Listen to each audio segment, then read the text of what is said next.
आपने पत्थर, संगमरमर, लकड़ी और धातुओं से बनी कई प्रकार की कलाकृतियों को देखा होगा, लेकिन क्या आपने कभी सुपारी से बनी कलाकृतियों को देखा है? क्या आपने सोचा है कि पान या जर्दे के साथ खाने वाली सुपारी की भी कलाकृतियां बनाई जा सकती है? यहाँ सुपारी से बनी मूर्तियां और खिलौने इतने सुंदर हैं कि देखते ही इन पर दिल आ जाए।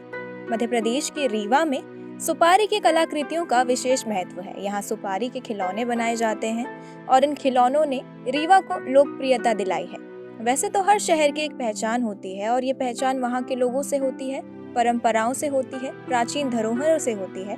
लेकिन बात अगर रीवा की हो तो कहने सुनने के लिए यहाँ बहुत कुछ मशहूर है, लेकिन सुपारी के खिलौने की बात ही कुछ अलग है। मध्य प्रदेश के विंध्य का इलाका प्राकृतिक सौंदर्य का एक अनूठा उदाहरण है, लेकिन रीवा की पहचान रीवा की कलाकृतियों से भी है। वैसे तो रीवा ने सफेद बाघ से विश्व भर में प्रसिद्धि हासिल की है, लेकिन कलाकृतियों की बात करें तो विश्व भर में रीवा के सुपारी के खिलौने प्रसिद्ध हैं।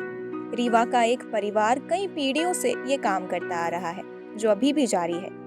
रीवा में कुंदेर परिवार के द्वारा पीढ़ियों से सुपारी के खिलौने का न सिर्फ निर्माण किया जा रहा है, बल्कि इस कला को महंगाई के दौर में जीवित भी रखा गया है।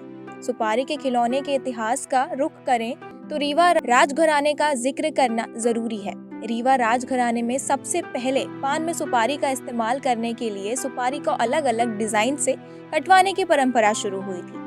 उसके बाद सुपारी की डिजाइन बनाते बनाते सुपारी की कलाकृतियां सामने आने लगी। सुपारी को काटने के लिए राज परिवार ने सबसे पहले 1942 में भगवान दीन कुंदेर को बुलाया था।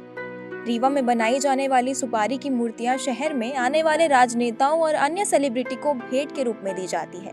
इस तरह ये मूर्ति दूसरे राज्यों में भी अपनी पहचान बनाए हुए है। रीवा वासी अक्सर स्मृति के तौर पर सुपारी के खिलौने भेंट किया करते हैं। रीवा के कुंदेर परिवार ने सालों से इस कला को जीवंत रखा है। परिवार ने ये जिम्मेदारी उठाई है कि पीढ़ियों से चली आ रही परंपरा टूटने ना पाए।